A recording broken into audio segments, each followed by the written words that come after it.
একজনের ভোট আরেকজন যে দেয়া যায় না, এটা একটা অপরাধ। এটা জানলে তো আমি আর দিতে আসতাম না, এটা আমি জানি না। আমি আসলে প্রথমত দেখলাম ওই এর আগের বার ভোট দিছে, পরবর্তীতে ভোট দিতে যায় পরে ধরা পড়ছে, পরে করা হলো যে আসলে এটা জামাতের লোক, ঠিক আছে। পরে পুলিশ বা প্রিজাইডিং অফিসার পরে আর রুমে আটকে রাখছে, ঠিক আছে। আটকে রাখার পরে বললো যে আচ্ছা এটা এভাবেই থাক, ঠিক আছে, আমাদের স্যাররা আসলে আমরা এর কাছে তুলে দেবো। আর শান্তি শৃঙ্খলাভাবে আমরা সুন্দরভাবে ভোট গ্রহণ করেছি। জামাতের সাপোর্ট নিয়ে।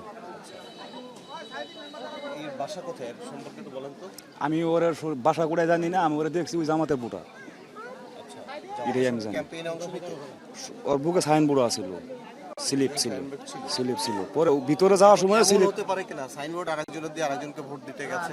না এরকম হতে পারে। ক্যাম্পেইন করে কিনা আমি যদি দাঁড়িপাল্লা সাইনবোর্ড দিই তাহলে আমি অবশ্যই দাঁড়িপাল্লা। ওকে আছে এখনো? হ্যাঁ আচ্ছা।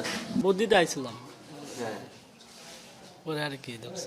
কিন্তু একবার ভোট দিয়ে আরেকবার কেন আসলেন? বড় ভাইয়ের ভোট দিতে আইছিলাম, বলছিল ওখানে যে বড় ভাই ঢাকা থাকে না, বলছিল যে হ্যাঁ ভোট দিতে কোনো সমস্যা হইব না, দিতে পারবা। বড় ভাইয়ের ভোট আপনি দিতে পারবেন, এইটা বড় ভাই আপনাকে জানিয়েছে, তার ভোটটা আপনি দিতে আসছিলেন। জি, মানে এটা বাংলাদেশে, পৃথিবীতে এটা সম্ভব আরেকজনের ভোট আরেকজন দেয়? ওটা তো কইতে পারি না, সম্ভব না। তাহলে বড় ভাই নিশ্চয়ই জানিয়েছে কাকে ভোট দিতে হবে। না কিছু বলে নাই, কি বলছে? কিছু বলে না, বলছে যে ভোটটা দিস খালি, আমার ভোটটা স্লিপ পাইছে না, স্লিপ দিবে ভোটটা দিস। তারপর কি হলো ঘটনাটা বলুন তো একটু।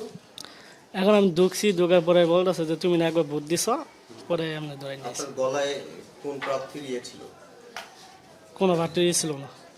আগের বার প্রথম যখন ভোট দিতে আসছেন তখন আপনার গলায় কার কার্ড ঝুলানো ছিল? না কোনো কাজ ছিল না, আগেবারও ছিল না, পরেরবারও ছিল না। তখন আমাকে বলছে তোমার ভোট তুমি ইয়ে দিতে পারো দাঁড়িপাল্লায় বা ইয়ের ভিতরে। আমি এটা আইসি দাঁড়াই আছি, পরে আমার বলতেছে তুমি ভোট দিছো না, পরে এমনি ধরে নিয়েছি। আমি তো ভিতরে ঢুকি নাই, বাইরে ছিলাম। এখন দাঁড়িপাল্লা ধানের শেষ, এখন আমার যোনটা ইচ্ছা ওইটা দিবার জন্য আইছিলাম। কে কিছু বলে নাই যে দাঁড়িপাল্লায় দেশ বা ধানের শেষে দিয়ে, এসব কিছু বলা হয় নাই। আশেপাশে যারা আছেন তারা কিন্তু বলছেন যে আপনি দাঁড়িপাল্লায় জাল ভোট দেওয়ার জন্য আসছিলেন।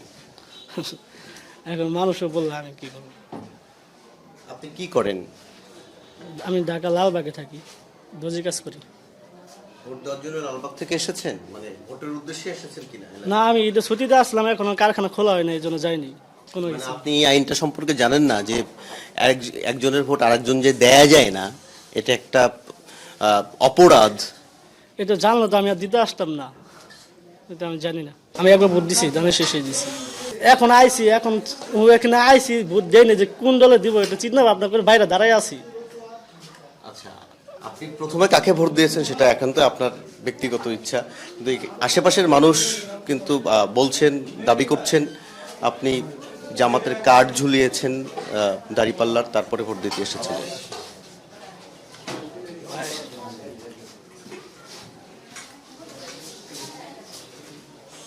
আপনার সঙ্গে আর কে এসেছে আশেপাশে? আমার সাথে আরো পোলা বানাইছিল তো অনেক, তারা কোথায়? চলে গেছে তারা। আমাকে যখন ধরছে তারা তখন দূরে চলে গেছে।